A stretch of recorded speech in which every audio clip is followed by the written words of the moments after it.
দিয়ে ভাগ বসাচ্ছে, প্রচার অপকৌশল তারা করছে।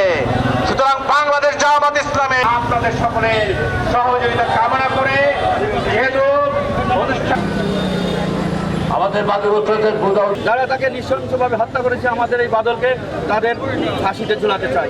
শুধু বাদল না, বাগেরহাটের যারা রাজনৈতিকভাবে হত্যা হয়েছে বিগত দিনে, তানু ভূঁইয়া, সাব্বির এবং আমাদের ডেমার অত্যন্ত জনপ্রিয় নেতা সজীব, তাদের হত্যা যারা করেছে তাদেরও বিচারে কাঠগড়ায় আনতে চাই এবং তাদেরকেও ফাঁসির কাঠগড়ায় ঝুলাতে চাই। এই হত্যাকাণ্ড ছিল একটা পরিকল্পিত হত্যাকাণ্ড। বিগত নির্বাচনের পর থেকে এই হত্যাকাণ্ডের নীল নকশা জামাত রচনা করেছিল।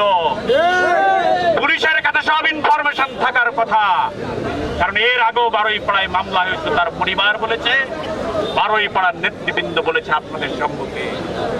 সুতরাং ইপসো বাটের কোনো সুযোগ নাই। নিশ্চিত করে বলা যায় যেহেতু বাদল মোড়লের ভাই, সেও জামাতের সাধারণ সম্পাদক। সে নিজেই বলছে তার জামাতের সহকর্মীরা তার ভাইকে খুন করার হুমকি দিয়েছে। সুতরাং এই জামাত শিবির যে বাদলকে খুন করেছে সেটা নিশ্চিতভাবে বলা যায় আগামী স্থানীয় সরকার নির্বাচনকে সামনে রেখে তারা এই হত্যাকাণ্ড ঘটিয়ে বারুইপাড়া সহ বাগেরহাটের সকল ইউনিয়ন, ৭৫টা ইউনিয়ন তারা দখল করতে চায়।